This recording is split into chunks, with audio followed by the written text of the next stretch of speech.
सास बहू का लिव इन रिलेशन। नेहा खुले विचारों वाली लड़की थी। अरे नेहा, क्या दिन में सोती है? ससुराल में ऐसा नहीं चलेगा, वहाँ तो काम करना पड़ेगा। काम जितना काम होगा कर लूंगी माँ, पर अगर कोई ये कहे कि सारा आराम छोड़कर सिर्फ काम ही करना है तो ना भी ना, मुझे नहीं करनी शादी। अरे कैसी बात कर रही हो? अच्छा चलो जाकर नहा लो, मैं नाश्ता लगा देती हूँ, फिर तुम्हें कॉलेज भी तो जाना है। नेहा कॉलेज के लिए निकल जाती है। वो सोचने लगती है कि ससुराल में वो कैसे मैनेज करेगी। क्या हुआ नेहा, परेशान लग रही हो? अरे यार, तू तो मुझे जानती है ना, मुझे अपनी लाइफ बिल्कुल परफेक्ट चाहिए, लेकिन लग नहीं रहा लोग मानेंगे। यार कहीं मेरी शादी ऐसे घर ना हो जाए जहाँ मेरी जिंदगी ही नरक हो जाए। अरे मैंने ना कल एक इंग्लिश फिल्म देखी थी, उसमें भी कुछ ऐसी ही समस्या थी हीरोइन की। अच्छा, तो फिर क्या किया उसने? उसने तो अपने होने वाले पति से साफ साफ कह दिया कि वो पहले उसके घर कुछ दिन तक बिना शादी के रह कर देखेगी, और अगर ठीक लगा तो ठीक, वरना तेरे मेरे रास्ते अलग। अरे हाँ यार, ये तो बिल्कुल सही आइडिया दे रही है तू मुझे। चल मैं तो चली, थैंक्स यार, तूने मेरी प्रॉब्लम सॉल्व कर दी। ये बोलकर नेहा खुशी खुशी वहाँ से निकल जाती है, लेकिन पीछे से उसकी सहेली कहती है, अरे नेहा, नहीं नहीं, कुछ नहीं सुनना मुझे। ये बोलकर वो वहाँ से चली जाती है। हे भगवान, पूरी बात सुने बिना ही चली गई।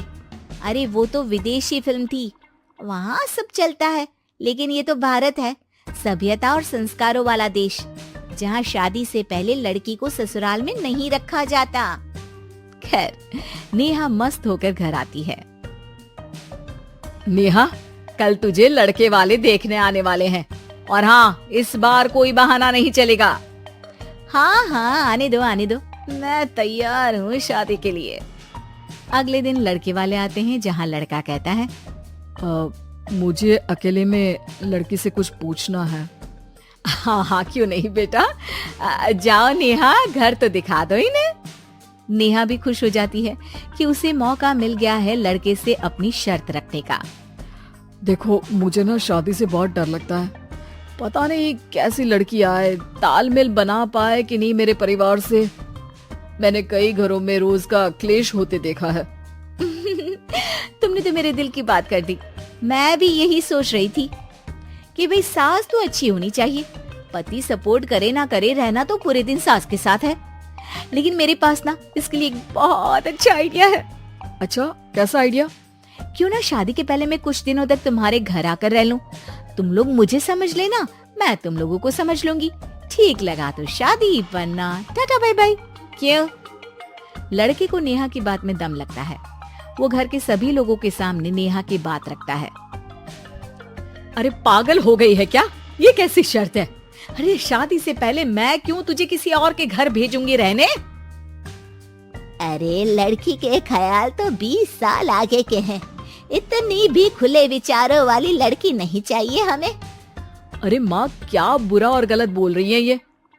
रहना तो हम दोनों का है ना, कल को कोई परेशानी आई तो तुम सब तो ये बोलकर निकल जाओगे कि जिंदगी तुम लोगों को ही निभानी है, तुम लोगों को जो करना है करो। तब क्या करूंगा बताओ? सबके समझाने पर वो लोग मान जाते हैं। वाह, मैं 2-3 दिनों में पैकिंग कर लूंगी, तो आकर मुझे ले जाना। और नेहा पहुंच जाती है विशाल के घर।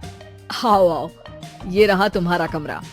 इस घर में तुम एज अ गेस्ट रहो, लेकिन माँ तुम्हें बहू की तरह ही ट्रीट करेंगी, और तुम भी उन्हें सास की तरह ही रखना। बस फिर क्या था, शुरू हो जाता है लिव इन सास बहू का ड्रामा। अरे चाय तो बना दे बहू। जी सासू माँ, अभी लाई। नेहा चाय लेकर आती है कि बस चाय लेकर आई हो, इसके साथ पकोड़े भी ले आती। लेकिन आपने तो बताया ही नहीं कि आपको चाय के साथ पकोड़े भी चाहिए। हाँ हाँ, अब तो पता चल गया ना। रात को खाना खाने के बाद नेहा किचन में खटर पटर कर रही होती है।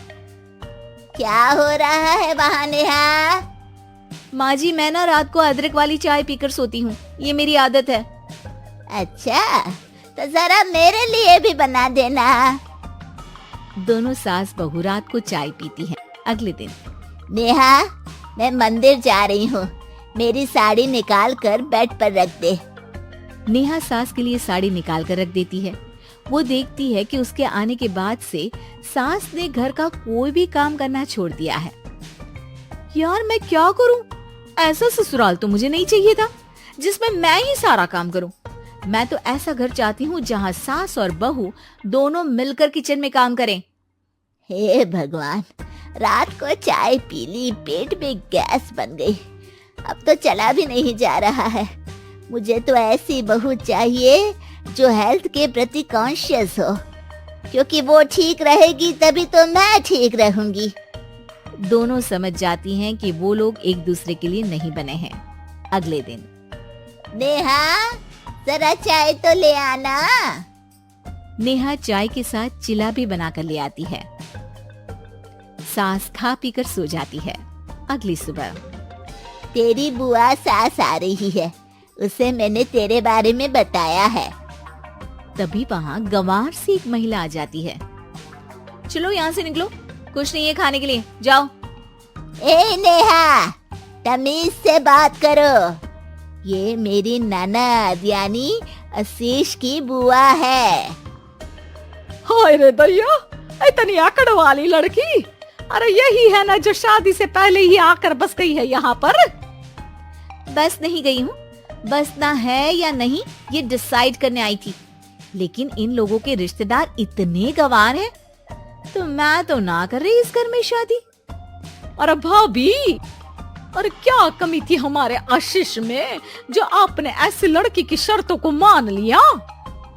अरे वो तो आशीष के कहने पर मैं झुक गई, वरना ऐसी लड़की को तो मैं घर में घुसने भी ना दूं। ए हेलो, ऐसी लड़की कैसी लड़की? हाँ, बिना समझे बुझे शादी कर लूं? अब तो समझ गई ना कि हम लोग गांव के हैं। भाभी को खाट पर सोना और रिश्तेदारों का गांव से आना जाना तो लगा ही रहना है इस घर में। हाँ हाँ, मैं तो किसी मॉडर्न घर में शादी करूंगी। ये बोलकर नेहा वहाँ से चली जाती है। अपने घर में आकर नेहा कहती है, ना माँ ना, लिव इन में रहकर देख लिया, ये गांव के लोगों का कोई भरोसा नहीं है। खैर, नेहा की शादी एक मॉडर्न घर में हो जाती है, जहाँ सास कहती है, हे नेहा, मैं टेनिस खेलने जा रही हूँ, आओ तो जूस बना कर रखना, और हाँ, वॉलनट्स और ओट्स भी बना लेना। जी माँ। माँ मॉम बोलो डार्लिंग, माँ इज ओल्ड फैशन। बेचारी नेहा सर पर हाथ रख लेती है। हे भगवान, ये सास तो सास ही होती है, गांव की हो या शहर की।